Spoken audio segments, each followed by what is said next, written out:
Olá pessoal, eu sou o Marco Simões, psicanalista. Vamos aí dar continuidade ao nosso tema depressão. Hoje vamos falar um pouquinho do self do depressivo, como é que funciona, como é que ele se forma e como é que o depressivo lida com as suas questões de self, né? Vamos nessa então? Bom, antes de dar início, vamos falar um pouquinho de três conceitos, né? Primeiramente o self. O que seria de fato o self? Seriam essas questões voltadas para aquilo mais primitivo da pessoa, né? Aquilo que formou ali as suas personalidades, a construção da sua imagem. Por isso que muitas vezes nós falamos que o self seria uma forma de ego primitivo. A construção que a pessoa fez inicialmente do seu ser, da sua imagem, das suas características. Então isso nós chamamos de self. Por quê? Porque é uma tendência muitas vezes da pessoa a direcionar algo para si, para o seu ser interior. Então o self seria esse ser interior, esse ser mais primitivo, voltado na construção baseado nas suas personalidades, né? E os outros dois conceitos são mais voltados aí para o depressivo, né? Aquele introjetivo e aquele anaclítico. Qual que seria essa diferença? O introjetivo é aquele que traz aquilo que é ruim, né? E vai inserindo, direcionando para o seu self. Quando nós falamos de um depressivo anaclítico, são aqueles depressivos que estão aí dependentes de um objeto amado, como por exemplo, direcionar algo para alguém que não faz mais parte da sua realidade, ou então direcionar algo para uma situação, um objeto, o qual há uma tristeza profunda baseado nessa relação. Então, o introjetivo é aquele que simplesmente absorve o que é ruim e direciona para o seu self, para a sua imagem, para a sua construção narcisística, digamos assim, né? E o anaclítico é aquele que tem um objeto, tem algo aí que está relacionado com o depressivo e que de certa forma pode fazer falta, pode causar uma tristeza tremenda, que seria então a distimia, ok? Então o depressivo, ele acredita que ele é uma pessoa má e ele coloca em xeque, ele lamenta as suas próprias questões, como por exemplo a sua vaidade, como a sua a cobiça, a sua credibilidade, sempre trazendo questões relacionadas a si mesmo, né? Ao seu comportamento, à sua forma de agir, né? E ele também vai trazer falas relacionadas a isso, né? Falas relacionadas ao seu comportamento, à sua maneira de lidar com a realidade, sempre tentando demonstrar que ele é uma pessoa ruim. Então, essas falas vão compor essa característica do depressivo, né? Por outro lado, o depressivo muitas vezes tem medo de se expor e de ser descartado. Então, da mesma maneira que o depressivo absorve aquilo que é ruim, dizendo que ele é o culpado por tudo o que acontece, ele também tem um medo de se expor demais e ser mais rejeitado ainda. Então, tem essa composição do medo de ser descartado, né?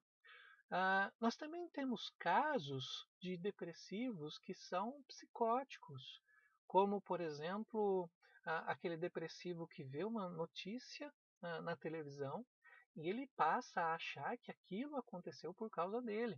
E isso pode se dar em qualquer contexto, pode ser qualquer notícia, como um crime, a morte de alguém, o roubo de alguma coisa, enfim. O depressivo, quando ele é psicótico também, ele vai trazer esse contexto de que ele é o culpado por tudo isso que aconteceu. Algumas falas do depressivo vai vir nesse contexto de dizer assim, ninguém é pior do que eu.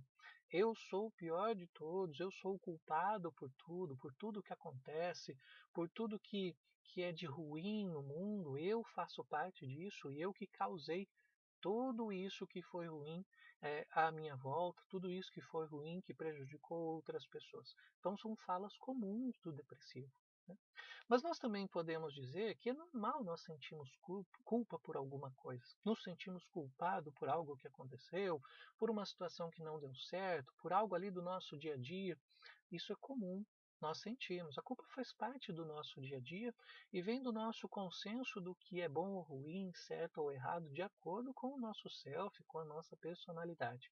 Só que o depressivo, ele traz isso de uma forma extrema, como se aquilo que aconteceu fosse inadmissível, fosse algo muito drástico, independente do que aconteça, e então ele passa a usar essa introjeção para direcionar para si, como se ele de fato fosse extremamente culpado por tudo que acontece, como se ele fosse a pior coisa que existe no mundo e como se ele precisasse de fato se destruir para que nada mais acontecesse às outras pessoas.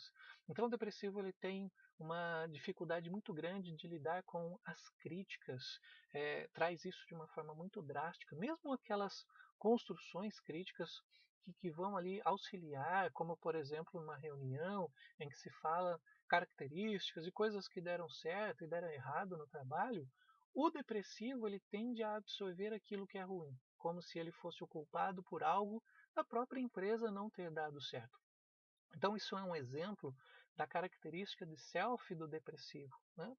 E, além disso, o depressivo tende aí a ter compensações filantrópicas. O que seriam essas compensações?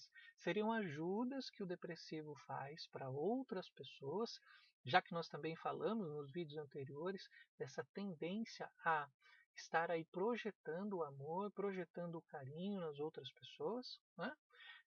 O depressivo tem essas ações para, de alguma forma, tentar compensar a culpa que ele tem. Então, se em algum contexto ele está se sentindo extremamente culpado, ele tende então a fazer ações beneficentes, a agir de forma filantrópica para, de alguma maneira, reduzir essa culpa, reduzir esse peso que está sendo direcionado para o seu self.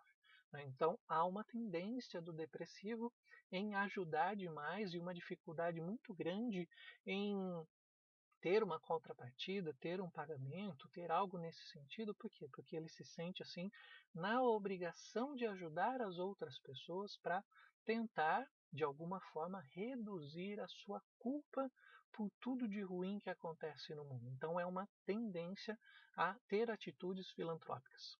Quando a gente fala dos profissionais que fazem terapia, como por exemplo os próprios psicanalistas, também tem esse consenso depressivo e é por isso que todos os profissionais da área de saúde mental precisam passar por suas próprias análises para entender os seus contextos, para entender as suas questões, uma vez que eles podem aí absorver uma extrema responsabilidade pelo outro, uma extrema responsabilidade pela saúde do outro, pelo comportamento do outro, e além disso também as autocríticas exageradas que são direcionadas para ele mesmo. Como ele tem suas questões, então essas autocríticas podem acontecer e o analista que tem uma tendência depressiva está se criticando de uma forma muito exagerada, né? Então, como por exemplo, especialmente no início de carreira, se colocar como alguém que está totalmente despreparado, que não tem capacidade para atender as outras pessoas. Vejam aí o termo capacidade, né? Não ter capacidade, se sentir incapaz. Então ele direciona tudo aquilo que está dando errado para o seu self também.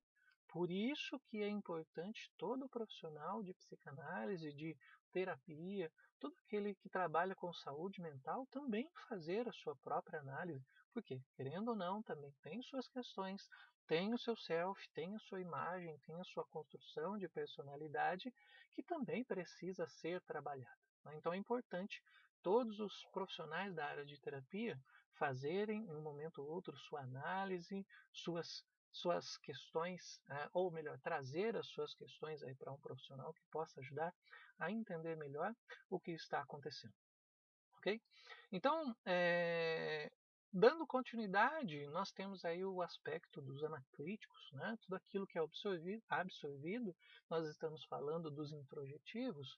Já os anacríticos, eles acham que ninguém os quer, que ninguém enxergam que eles estão ali, que aquele objeto de amor que eles têm não está mais dando importância para eles. Ou seja, o anaclítico ele vai lidar com uma pessoa, uma imagem, uma situação, se aquela pessoa falta, por que aquela pessoa faltou. Como citado no início do vídeo, o analítico ele sempre vai ter um objeto amado. E esse objeto é parte dessa relação, desse comportamento depressivo. Né? Há uma tendência também em achar que tudo é fútil, tudo que ele faz é fútil, tudo que ele faz é sem valor, é algo que não tem importância para os outros. Né? E eles não conseguem ver aí uma perspectiva de futuro. Por quê? Porque aquilo que é ruim, que está no seu ser naquele momento, que está sendo debatido ali dentro, ele tende então a questionar esses pontos, né? E aquele objeto amado que não está mais fazendo parte, segundo o depressivo, ou que está fazendo falta, que está fazendo aí uma ausência, tende o depressivo a achar que ele não tem mais uma perspectiva de futuro, que nada mais é válido, que ninguém o quer. Então, o depressivo anaclítico ele vai ter essa dependência das questões do objeto amado. Né? Também tem estudos que indicam que há uma tendência das mulheres trazerem mais um comportamento depressivo. Né? Isso a gente pode até estudar evolutivamente. As mulheres, nos primórdios ali da humanidade, elas ficavam muito mais em suas casas, enquanto os homens saíam para a caça, né? Ou melhor, em suas cavernas, em suas tocas, enquanto os homens saíam para a caça, ou seja, elas tinham ali um consenso de responsabilidade muito grande em relação aos seus filhos, né? Às próximas gerações, e com isso também uma tendência a estarem mais voltadas para si, voltadas para a sua própria perspectiva. Isso também pode ocasionar um estado depressivo, no sentido de que as mulheres não vejam os seus próprios valores, não vejam aí as suas próprias qualidades, que elas começam a questionar.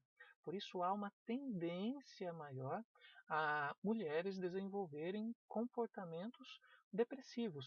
E quando nós falamos das crianças, também pode haver uma relação. Lembrando que tudo isso é estudo, tudo isso é apenas uma perspectiva daquilo que pode ocorrer. Claro que cada criança, como citado no vídeo anterior, cada criança vai ter sua forma de agir com a realidade e ter as suas próprias interpretações, mas os meninos, eles tendem a se identificar, né, a criar uma personalidade muito mais parecida com o pai, né, uma identificação que é diferente da mãe.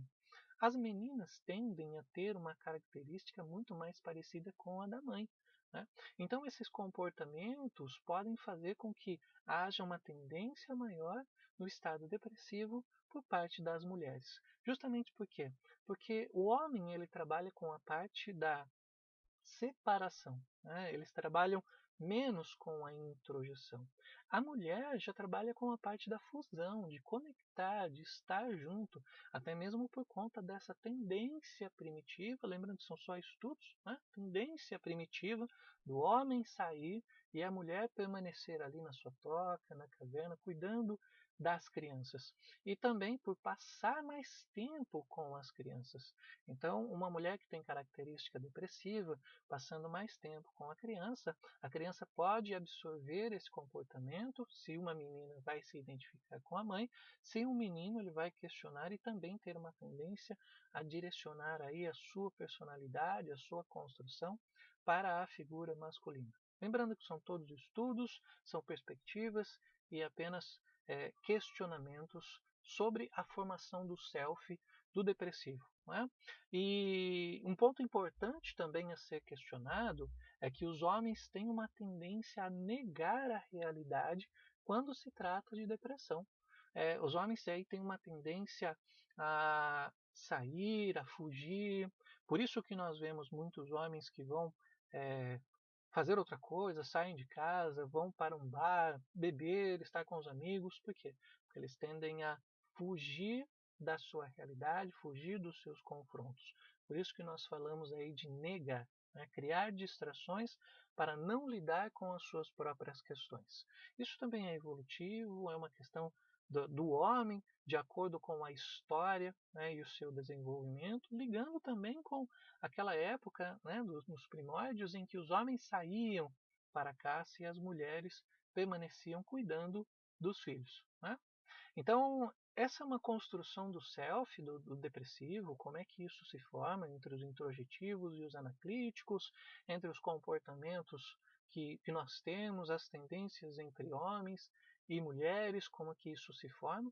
Mas eu gostaria de saber de você, como é que você vê essa perspectiva do self do primitivo? Como é que você vê a sua própria imagem? Como é que você fala sobre você mesmo? É muito importante entender isso para saber quais pontos estão relacionados aí a uma culpabilidade muito grande. Será que você se culpa demais pelas coisas que acontecem? Me deixa aí nos comentários e até a próxima.